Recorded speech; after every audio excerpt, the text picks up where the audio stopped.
for the road all my life, thirsty for adventure all my youth, chasing all my freedoms down Liberty Avenue. And every time I hear a phrase my mother used to say to me, everything happens for a reason, I get the feeling I need a little taste of home, home, home, just a little taste of home. I need a little taste of home, home, home. I need a little taste of home. Nothing like kitchen conversation, steam coming up off the stove, photographs down the staircase showing our stories unfold. And every time I hear a song my father used to sing to me, sweet words of an Irish lullaby, I get the feeling I need a little taste of home, home, home. I need a little taste of home. Home, home, home, just a little taste of home. I need a little taste of home, home, home, no matter where I go. A little taste of home, home, home. I need a little taste of home.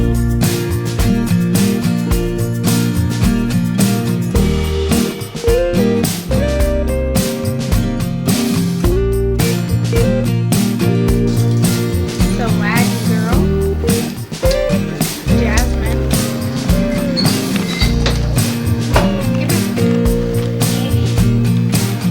3, 4, 5.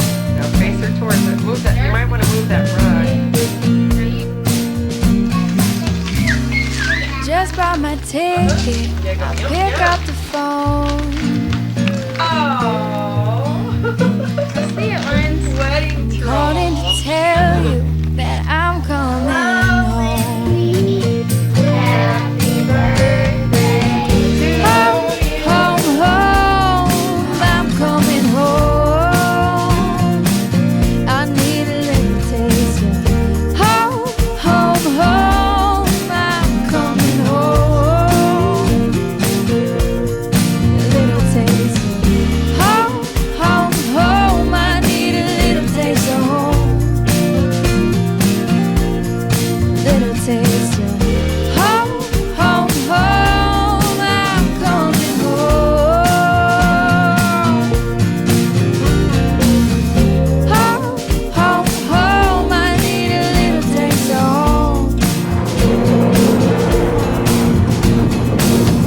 Home, home, home, just a little taste of home. How much? But no bills. Home, home, home, I need a little taste of home.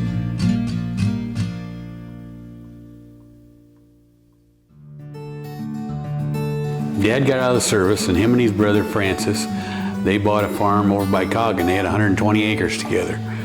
And then Dad wanted to get on his own. He got married.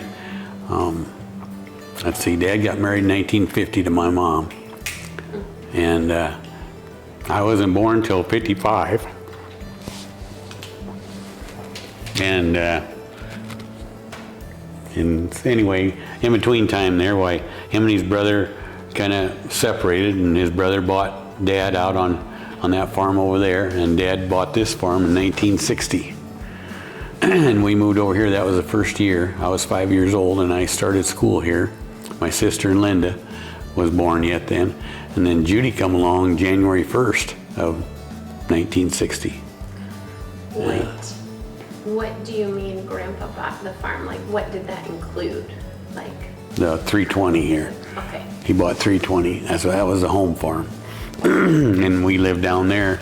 That's where I grew up. And we farmed here. And then I graduated in '73, and I bought my first farm. I got a young farmer's loan and bought my first farm in 1975. I was 20 years old. And that helped me quite a bit down the road because I had some equity. Dad, he told me, well, when the 80s come around, that was a bad time for farming. And I had bought that farm at the right price. And anyway, land had went up double or better just in the 80s there. And that's when a lot of people went broke. But anyway, Dad says, maybe you should just sell that farm. And I says, well, what'd I do then? Because I wanted to farm. So anyway, I lived over there on that farm I bought till 78. Yeah, Dad bought the acreage down there by Walker, and he moved off of this farm. So Dad was only here 18 years. And then I moved to the home place down there, and we built that hog building, and he thought he'd keep me on the farm with that, which he did, because I had to raise hogs, and I didn't care for that much. But anyway, then we had cattle, and then we had these two farms that we farmed, and then I started renting and buying more ground, and Julie and I bought our first farm together. Oh, let's see, I got that wrote down. 97. 97. We got married in 1996, and we bought Hoffman. the Huffman 80, which bordered this farm here, in 1997. And in the meantime, while Dad and Mom had started selling me the home farm, which is this farm, on contract. So that helped me a lot, and so I had that. And then in '98, we bought the Yerkes ground, which would be the west 120 on this section. And then we just kept going, and we bought other ground. We bought Hutton's in 2012. That Coon 80. And we bought the Coon 80, which would be the rest of this, or part of this section too, in 2014. And Hutton's we bought in 2012. And then we bought the rest of this section, except the building site over there. The Yerkes 32 acres was left over there. We bought that in 22. And in the meantime, we bought another farm in 2016, 2018, and I guess the best part of it is our last payment on our last farm is February 1st of 25, so we'll have our land paid for then, unless we buy some more. And he's loved the idea. He owns almost this whole section. Yep. Except now for... Yeah, there's 630 acres here in this section that we were able to put together, so that helped, or that's nice. Not everybody in Iowa has a section they can call their own, but mile-long rows. yeah, mile-long rows. What's your and Julie's hope for that section? Yeah, we'd like to keep that in the family. The rest, I don't care, they can sell. Yeah. But anyway, that's my thought, our thought. So we'll see, or they'll see what happens. What are some memories you have of growing up on the farm? Work. Yeah, Saturday mornings I didn't get to stay in bed like my sisters did. Dad got me up, and we'd clean the barn out every Saturday usually. We had hogs in the barn, pigs, and Dad used to farrow pigs. And that was one of our chores on Saturday, was clean the barn out. And but I'd help Dad with whatever we were working on, you know, and we spent a lot of time together. Not always good, because I was kind of hard-headed like Dad, but we made things work.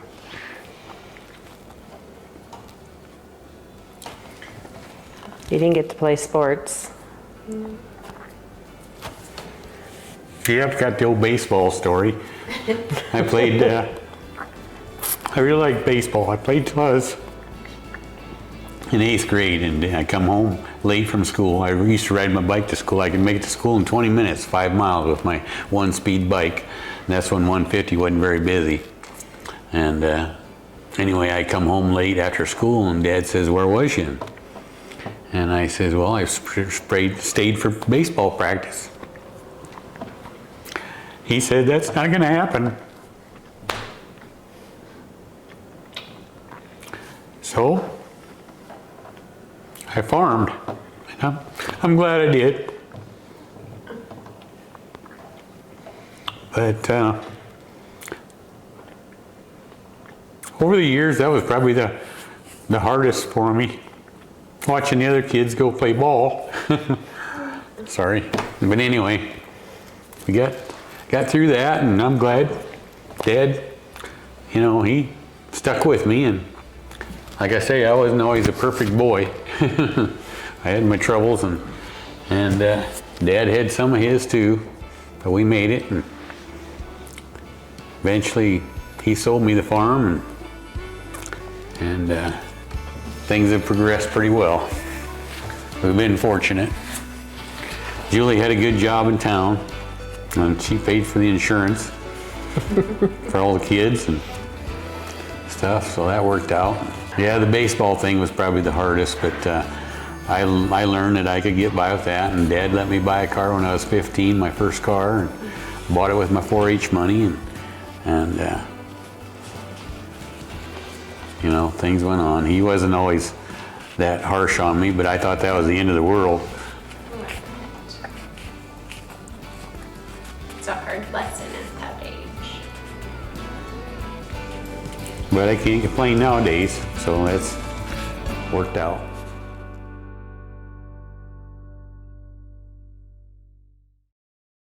Yeah, Mom was only 66 when she passed, and Dad was 94.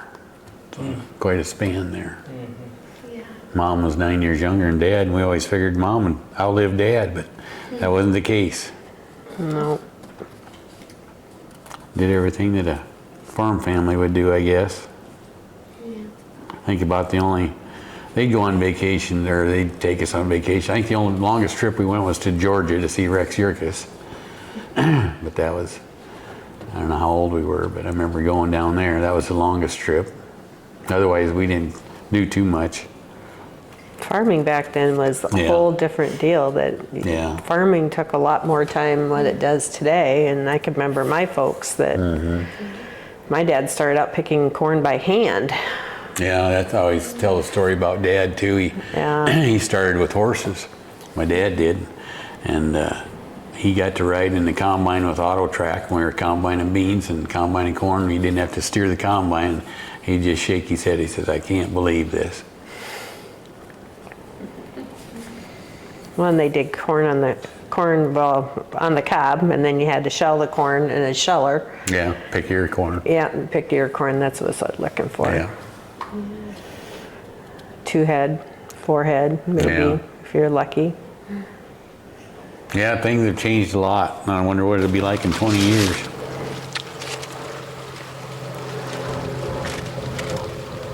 You all set? Yep. Okay. 3, 2, 1. The Kesters enjoyed some good, timely rains on their farm. They expect this field to produce about 150 bushels of corn to the acre. How'd the harvest go for that? Real good. Had that good, hot, dry weather, and it couldn't have been better for harvesting beans. Real good. What was the quality of the beans? Good quality. Good weight. And yield, average 50 or better. That's pretty darn good, isn't it? Oh, yeah. You got good soil up here for the crops and stuff? You have pretty good... This place here has quite a little sand on it, but still, it still raises pretty darn good crop.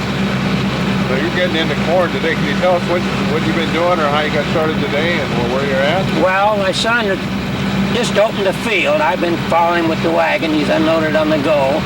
And now he just took the load up, and he has 2 loads to unload, and then I'm just starting in to fill the wagons. I couldn't quite make a round here, so I had to unload, and then I'm going to have to go back, catch what's left. All right. Okay. We need a little different background. No, we got it. Jump cut. It's different. We're not against that. Okay. Corn is just about the normal time of year you like to do that, or is it just a little bit behind it? No, we're running a little bit behind because we had quite a few acres of beans. So. But the weather's been pretty good so far for the harvest? Oh yeah. Yeah, we had real good harvest during the beans. Yeah, you got a little dry on us there for a while, but now they're better. What do you anticipate in your corn crop here for yields? He said you had some pretty good timely rains up here that maybe others missed would help you out a little bit. Yeah, this field here is a little lighter, but it'll probably run around 150, right around there. You guys are pleased with that. Oh yeah. Fall's been a pretty good year for you though. Yeah, yeah. This weather today, it kind of feels pretty good if you have a little nip in the air, but it's not bad. Oh yeah, it's a good day. What about working with your dad? A lot of guys are doing that now, and is that a pretty good feeling to have out here? Yeah. Get any tips, or you get along pretty good? Yeah, usually. Seems like we have different ideas sometimes, but usually we work them out. And he's 77 now, but he likes to run the combine and corn, so that's his job. We wrapped up with beans last night, so we got that done. It's been a good fall.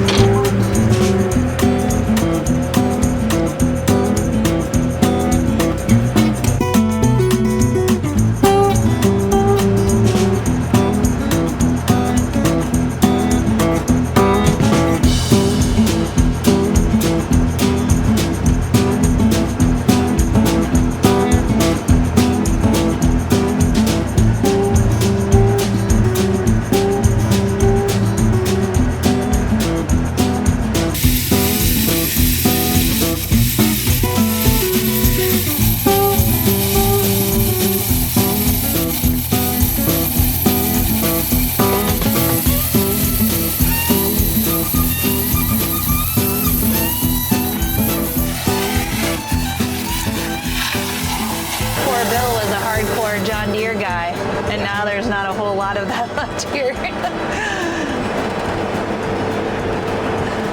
Andy always says he's colorblind. Like, my Andy's colorblind. He's like, as long as the machine does a good job, I'm going to use it. So that's how we have all the colors of the rainbow.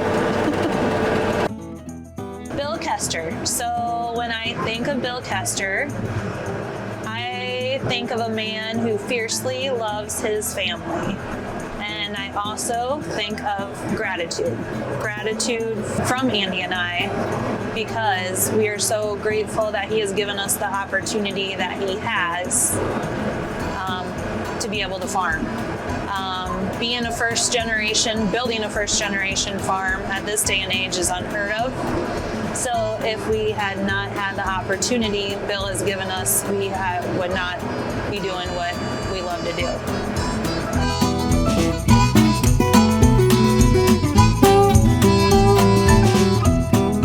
Well, kind of a long story. I worked for a neighbor north of here, a few miles, for a lot of years, and I guess that's how I met Bill, through him.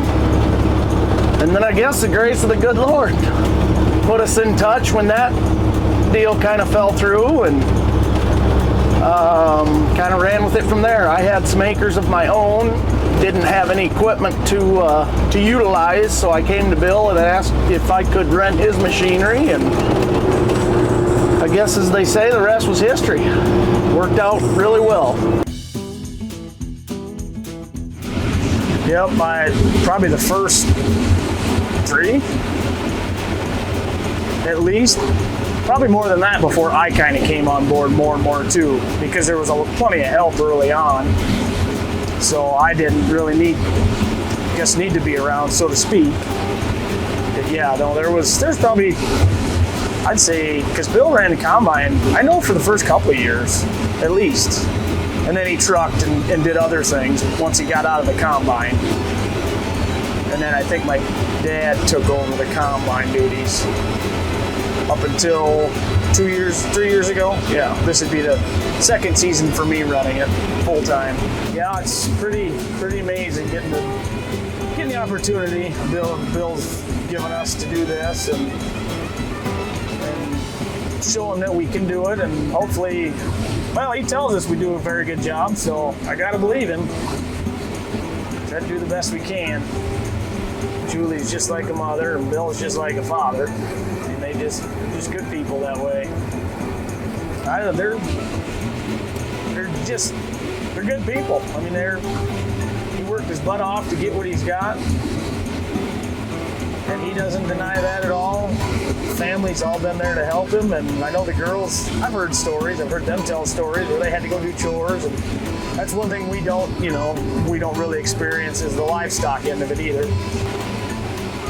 But I don't know, they're just downright good people. They remind me a lot of my mom and dad, they're just, I don't know, they were raised in a different time. It just seems they did what they had to do, and he made good decisions. Not that not everybody does, but he was just smart with what he made, the decisions that he made. A lot of guys would love to have that do-over. But you never know. Hindsight's always 20/20. I really enjoyed Bill and Julie and being around them. Like I said, I look at them kind of as family, and I think they would agree.